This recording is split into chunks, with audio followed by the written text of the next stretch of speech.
First, it was France, then the UK, and now the Canadian government is confirming it will soon recognize a Palestinian state if certain conditions are met. Prime Minister Mark Carney making the announcement late this afternoon. Canada intends to recognize the state of Palestine at the 80th session of the United Nations General Assembly in September 2025. This intention is predicated on the Palestinian Authority's commitment to much-needed reforms, including commitments by the Palestinian Authority's President Abbas to fundamentally reform its governance, to hold general elections in 2026 in which Hamas can play no part. So Canada will officially recognize the state of Palestine at the United Nations General Assembly, as he just said, in September.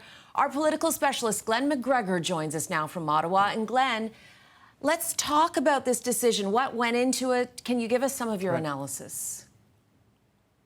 Well, a little bit of it was pressure from some of Canada's allies, including the UK. Yesterday, Prime Minister Carney spoke with British Prime Minister Keir Starmer about this situation. And France has also taken a similar decision to recognize Palestine when the UN meets at the General Assembly in September. Canada had been kind of holding off to see the way this was going to break down. This is not a change of direction in Canadian policy, but it's a major leap ahead. Canada has for decades supported the idea of a two-state solution to the Middle East. That is, Palestinian people would have their own territory, their own country next to Israel. They would coexist independently, and as Carney says, he hopes peacefully. In order for this to happen, this is what Carney was saying, is that, first of all, he's got to have clear commitments of democratic reforms in what will ultimately be the Palestinian state. He's had undertakings from Mahmoud Abbas, who's the leader of the Palestinian Authority, that there will be general elections next year, and that, crucially, Hamas can play no role in this. But there's going to be considerable blowback here, I think, domestically from Mark Carney. He's going to watch out. People are going to say to him, you are essentially rewarding Hamas for their October 7th attack. It is a very difficult situation. Now, Glen, let me ask you this.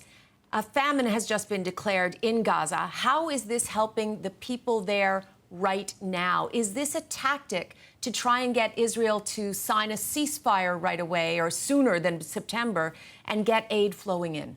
Maybe not necessarily to sign a ceasefire, but it's certainly this move by the French, by the British, and now the Canadians intended to put more pressure on Israel to work towards a ceasefire and, crucially, to allow the flow of humanitarian aid into Gaza. Of course, Gaza now kind of teetering on the edge of famine. We've all seen those horrific pictures of starving children. The hope is, from the Canadian side, that this is going to help put moral pressure on Israel to do something about that, even if it doesn't immediately result, Cynthia, in a ceasefire right now.